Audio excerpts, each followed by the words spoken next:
이 시간 우리에게 주시는 하나님의 말씀은 구약 성경 이사야서 38장 4절에서 6절의 말씀입니다.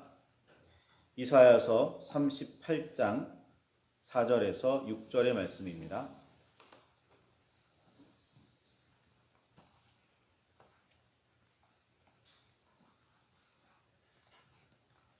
찾으셨으면 우리 함께 한 목소리로 말씀을 봉독하시겠습니다. 4절부터입니다. 이에 여호와의 말씀이 이사야에게 임하여 이르시되 너는 가서 히스기야에게 이르기를 내 조상 다윗의 하나님 여호와께서 이같이 말씀하시기를 내가 내 기도를 들었고 내 눈물을 보았노라. 내가 내 수한에 15년을 더하고 너와 이 성을 왓스루 왕의 손에서 건져내겠고 내가 또 이 성을 보호하리라. 아멘. 주님 우리의 마음을 여시어 말씀을 깨닫게 하옵소서.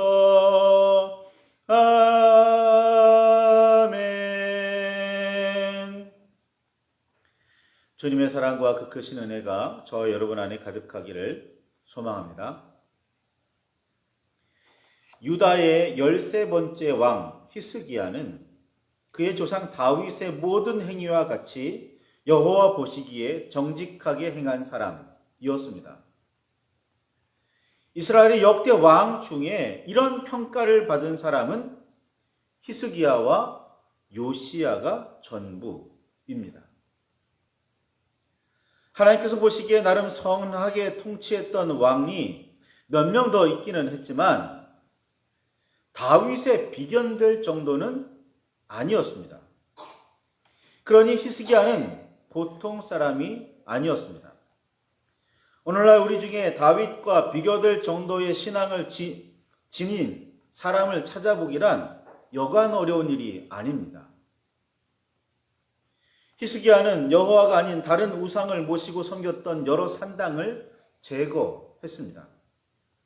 가나안 땅에서 산당은 본래 다른 백성들이, 그러니까 이스라엘 사람들이 아닌 다른 백성들이 자신들의 신을 섬기던 장소였습니다. 그중 몇몇은 여호와께서 이스라엘 백성에게 나타나셨거나 이스라엘을 위해서 이적을 보여주셨던 장소였고 그것들에서는 당연히 여호와를 섬겼었습니다. 그러나 솔로몬의 여러 이방 아내들이 우상을 가나안에 들여온 이후 우상을 섬기는 이런 행위가 공식적으로 인정되었고 산당들에서 공식적으로 그런 우상 숭배가 일어났었습니다.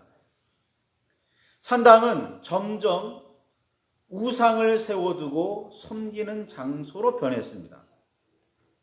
그리고 백성의 생활에 깊게 뿌리를 내렸습니다.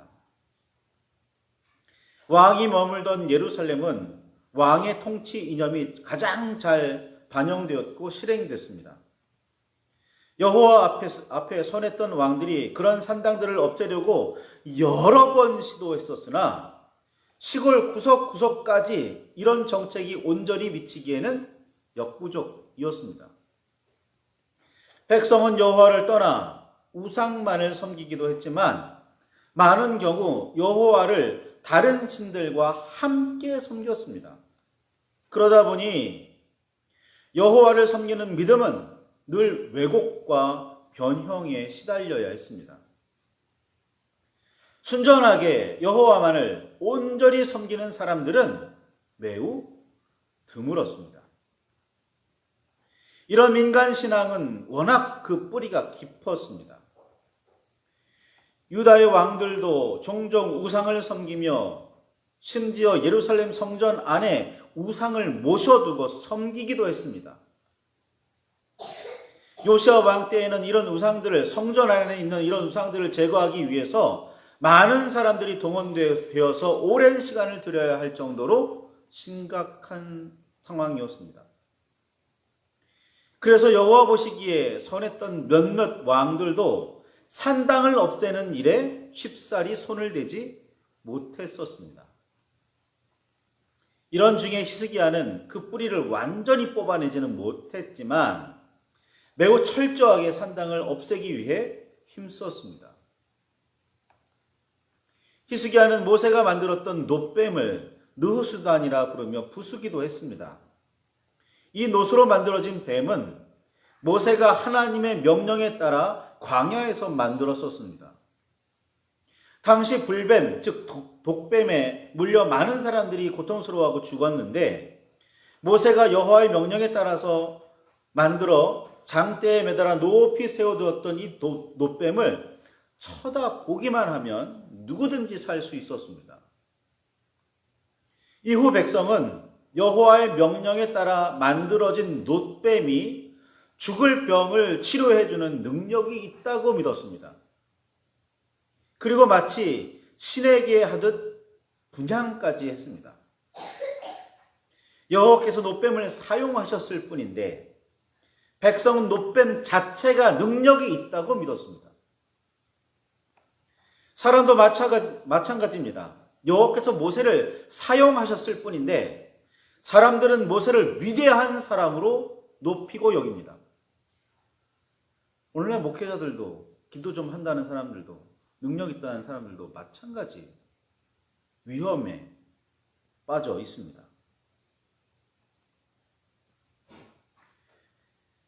놋뱀과 모세를 통해서 여호와께로 나아가야 하는데 놋뱀과 모세에게서 눈을 떼지 못하고 그렇게 하려고 하지도 않았습니다.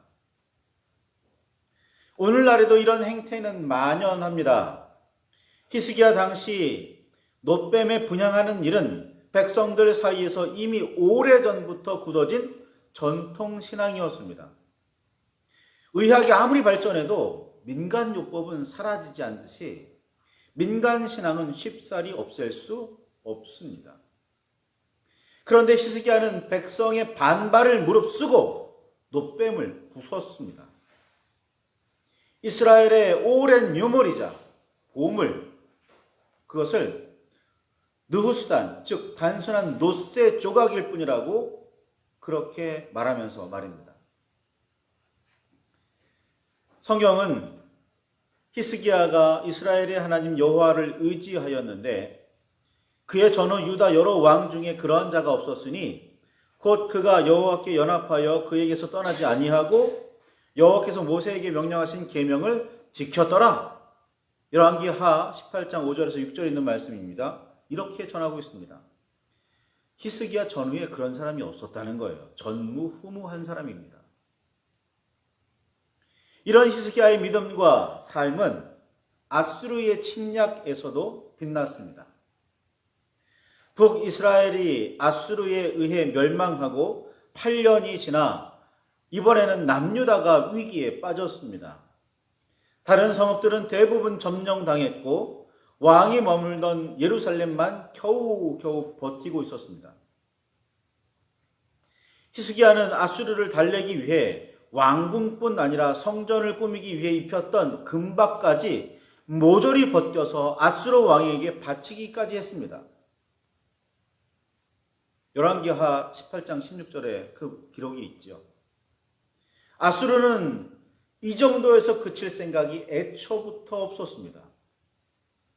아수르는 유다를 지나 이집트까지 세력을 넓힐 욕심이었기에 히스기야가 그렇게 아수르의 위협을 피할 수는 없었습니다. 예루살렘은 포위되고 아수르의 대군 18만 5천 명이 성 밖에 진을 치고 금방이라도 성벽을 무너뜨릴 기세였습니다. 위기 상황이 아니었어도 여호와를 굳게 붙들며 그 뜻을 온전히 받들기 위해 온 힘을 기울였던 히스기야는 위기가 찾아오자 더욱 여호와께 매달렸습니다. 아수르 왕이 어떤 위협과 협박에도 굴하지 않았습니다. 히스기야 왕은 선지자 이사야와 함께 부르짖어 기도했습니다. 한 나라의 정치 지도자와 종교 지도자가 마음과 뜻과 힘을 모아 여호와를 의지했습니다. 예루살렘 성에 살던 백성들도 왕의 명령에 따라 하나님께 나아갔습니다. 이를 보신 하나님께서는 다윗을 위해서라도 예루살렘 성을 보호하며 구원하시겠다고 응답하셨습니다. 여호와께서는 한 천사를 보내셔서 아수르의 대군을 하루아침에 물리치셨고 아수르의 왕을 정신없이 도망가게 만드셨습니다. 이는 놀라운 사건입니다.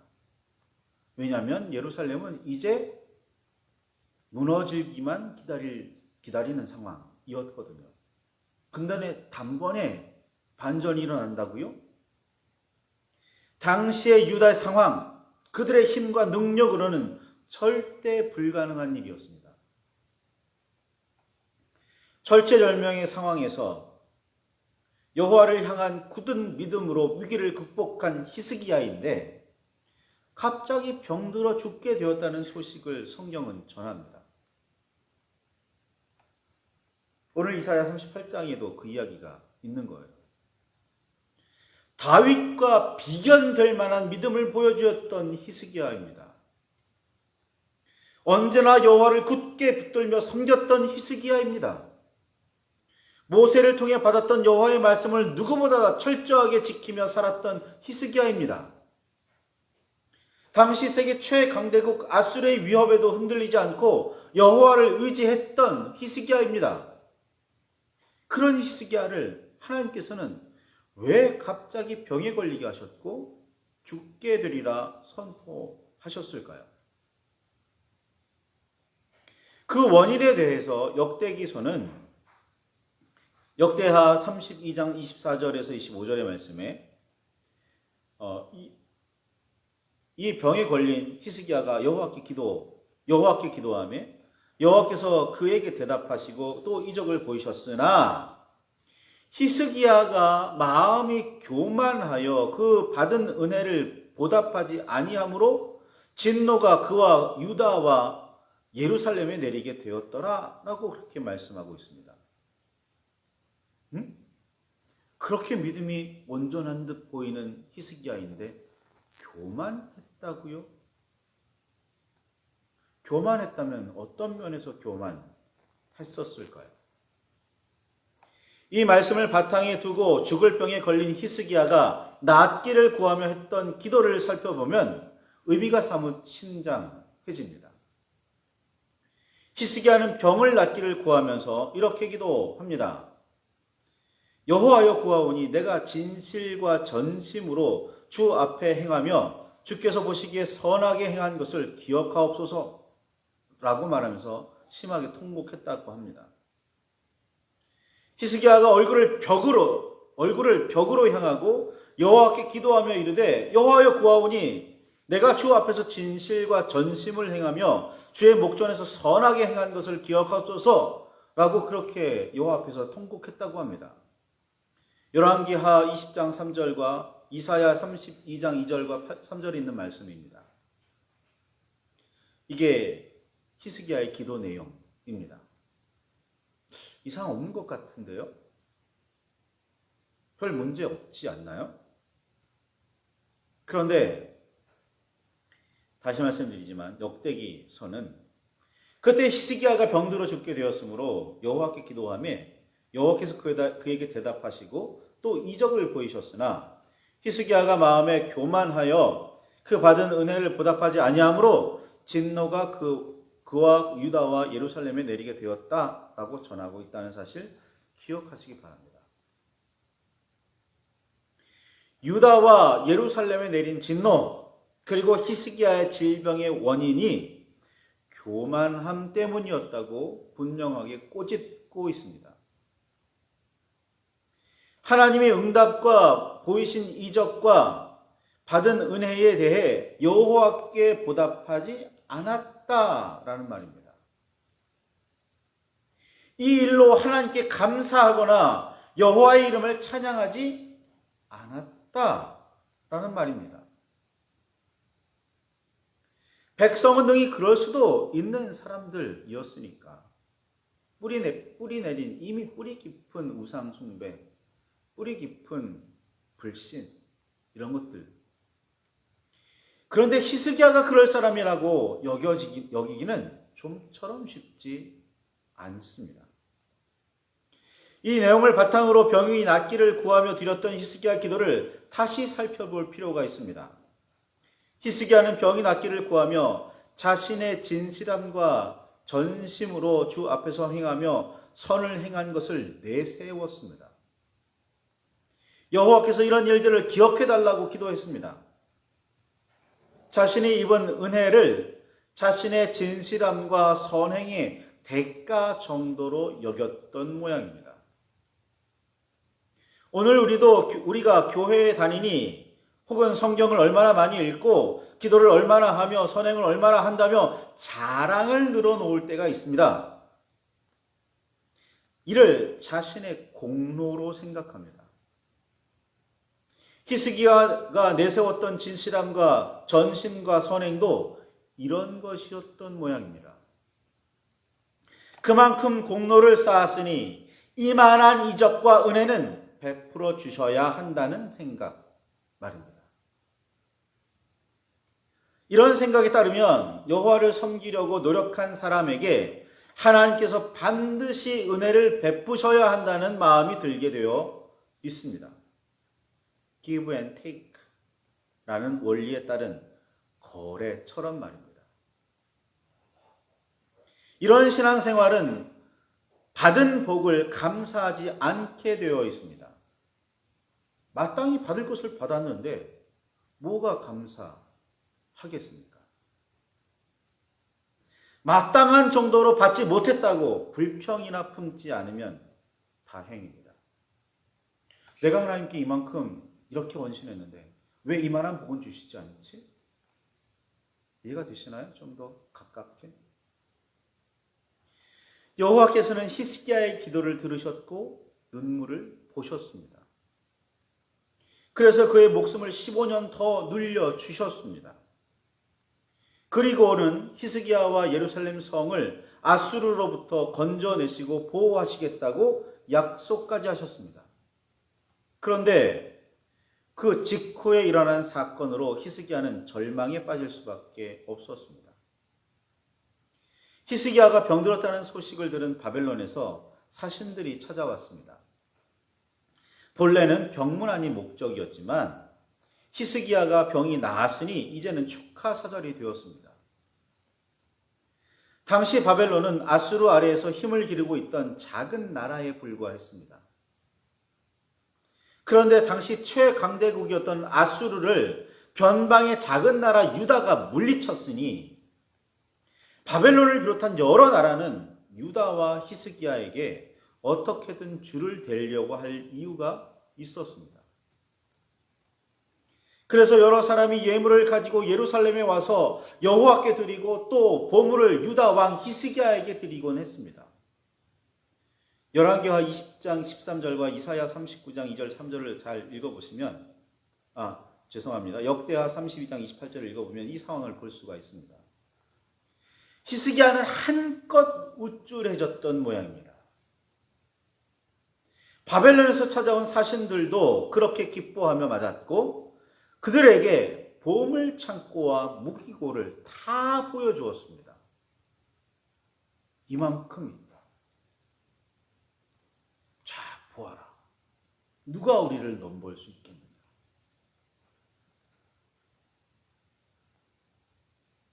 그동안 유다와 히스기야의 승리를 축하하며 각 나라에서 많은 사람이 보내온 보물들이었습니다. 여호와 하나님께서 베풀어 주셨던 은혜의 풍성함이었습니다. 그런데 히스기야는 여호와 하나님을 바벨론의 사신들 앞에서 온전히 높이지 않았던 모양입니다. 이런 보물도 필요 없어. 여호와 하나님만 계시면 우리는 무사해. 아수르가 우리를 둘러쌌을 때 우리에게는 아무것도 없었어. 성전의 금박까지도 전부 다 벗겨줄 정도였고 우리에게는 남은 무기도 하나도 없었어. 그런데 여호와 하나님이 계셨기에 우리는 그 아수르를 무찌를 수 있었어. 이게 아니었다는 거예요. 봐라. 우리 보물창고에 얼마나 많으냐. 봐라, 우리 무기고에 얼마나 대단하냐.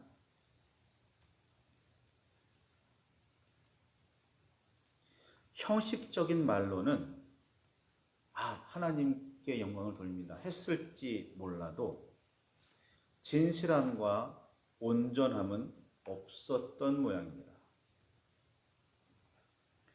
여호와 하나님은 듣고 보시는 분입니다. 우리 속에 깊이 감추어진, 어떻게든 감추려는 내면의 소리를 들으시고 마음의 중심을 보십니다. 우리는 그럴듯한 말 속에 숨겨진 진실을, 우리가 그렇게 숨겨놓은 진실을 하나님께서는 낱낱이 아십니다. 하나님께서 우리의 기도를 들어주실 때는, 우리의 응답하실 때는, 우리가 그런 말 한지도 못한데도 불구하고 들어주실 때는 우리에게 그만한 것을 기대하시기 때문이에요. 그래도 이 말 하면 앞으로 더 바르게 온전하게 서겠지. 그게 15년 목숨을 더 연장해 준 거잖아요. 그런데 히스기야는 그 직후에 이 실수를 하는 겁니다. 그리고 하나님께서 말씀하세요. 너의 시대에는 징벌이 멸망이 일어나지 않겠지만 네가 죽은 다음에 이스라엘 백성에게, 유다 백성에게 멸망이 이를 거다라고 말이죠. 히스기야의 심정이 어땠을까요? 내 때에는 일어나지 않았으니까 기뻤겠습니까? 안심했을까요? 아니면 참담한 심정이었을까요? 그동안 잘 해왔는데 마지막에 이 한 번으로 모든 걸 다 수포로 만들어 버리는 격이었는데 그냥 그런 대로였을까요?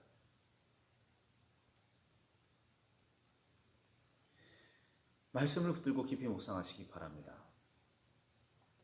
하나님은 다시 말씀드리지만 우리의 속을 낱낱이 보시고 우리의 진심을 낱낱이 들으시는 분이십니다. 우리 하나님께 지금도 기도하고 간구합니다. 신앙생활합니다. 예배합니다. 무엇이 목적입니까? 하나님은 다 알고 계신다니까요. 무엇이 목적입니까? 하나님을 섬기는 일이 가장 기쁜 일입니까? 하박국 선지자가 말했던 것처럼 외양간에 소가 없고 논밭에 식물이 없어도 나는 여호와 한 분만으로 기뻐합니다. 정말이십니까?